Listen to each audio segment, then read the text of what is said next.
All right. Ooh, sorry. Dropping the phone.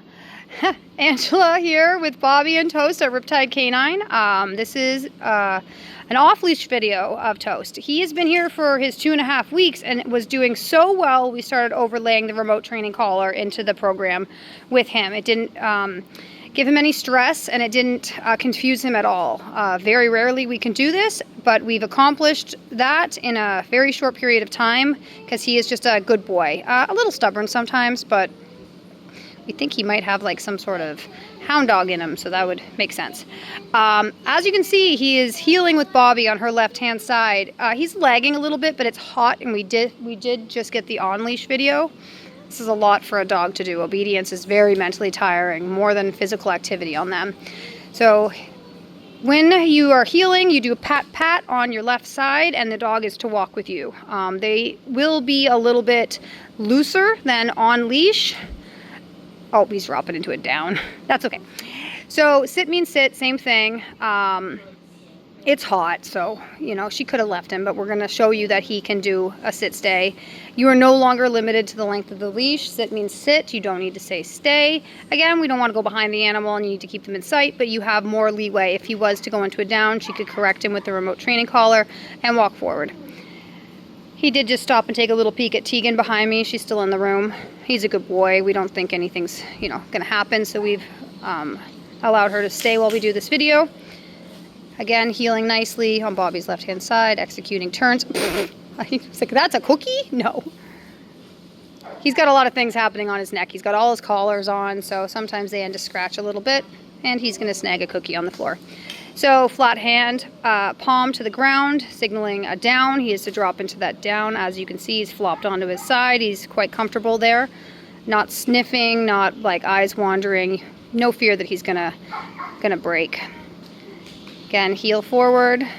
We use our hand as a guide. See that there? There's no more leash to tether them to us, so we sometimes use that hand to help us out. All right, place command, same as before. Still, you want to keep the animal in your sight, but you are no longer limited to the length of the leash. If he was to break, you would correct him with the remote training collar on a low level to communicate to him that he made a mistake, pair it with the verbal marker no, and then put him back onto that place. He's allowed to sit down or stand. I don't believe I said that in the first video. He's allowed to chew a bone, do anything he wants as long as he stays on his confinement. This is nice because he can do, I'm getting a hug, anything he likes as long as he stays there. This is good for greeting with guests coming into the home. I would practice this at home under low levels of distraction first, and then challenge him with the guests coming in, because when he goes home, there's going to be an adjustment period. But it's very, very great tool. I think Bobby's going to free him up, and we'll do a recall. See if I can distract him. He's pretty tuned in. Buddy! Oh, he's on to us. He knows.